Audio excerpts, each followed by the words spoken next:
Hi అండి, welcome back to my channel. ఈరోజు chicken Manchuria ఎలా తయారు చేసుకోవాలో చూద్దాం. ముందుగా బోన్లెస్ చికెన్ అయితే తీసుకుని అందులో మైదా, కార్న్ఫ్లోరు, ఎగ్ వైట్ కూడా వేసుకుని సాల్ట్ వేసుకుని కాసేపటి వరకు బాగా నాననివ్వాలి. ఆ తర్వాత ముందుగా హీట్ చేసుకున్న ఆయిల్లో మనం తయారు చేసుకున్న దాన్ని వేసుకుని బోన్లెస్ చికెన్ని డీప్ ఫ్రై కాకుండా లైట్గా గోల్డ్ కలర్ వచ్చేటంత వరకు ఫ్రై చేసుకోవాలి.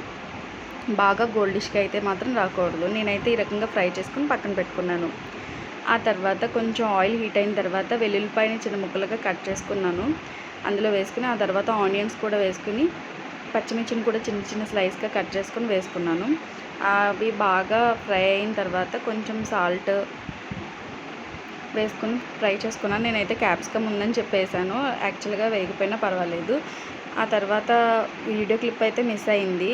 దానివల్ల చిల్లీ సాసు, సోయా సాసు, టమాటా సాస్ ఈ మూడింటిని కూడా వేసుకుని బాగా ఫ్రై చేసుకోవాలి. ఆ తర్వాత కార్న్ఫ్లోర్ని వాటర్లో కలుపుకుని అందులో వేసుకుంటే కొంచెం చిక్కగా లిక్విడ్ మాదిరిగా అవుతుంది. ఆ తర్వాత మనం ఫ్రై చేసి పెట్టుకున్న చికెన్ పీస్ని కూడా అందులో వేసుకుని ఫ్రై చేసుకోవాలి. ఈ రకంగా ఆయిల్, ఆ టమాటా సాస్ ఇవన్నీ కూడా పీస్కి బాగా పట్టి దగ్గరికి అవి మగ్గేలాగా మనం పక్కన పెట్టుకోవాలన్నమాట.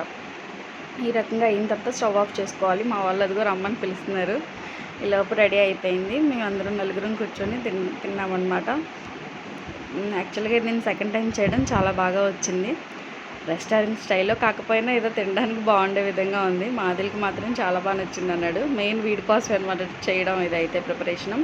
వీడియో క్లిప్లు మిస్ అవ్వడం వల్ల అలాగా హాఫ్ వచ్చింది, ఏమనుకోవద్దు. ఫుల్ వీడియో అయితే మళ్ళీ ఇంకోసారి చేసి పెడతాను.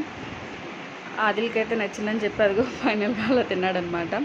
Thanks for watching. మీకు ఎవరికైనా నచ్చినట్లయితే లైక్ చేసి సబ్స్క్రైబ్ చేయండి.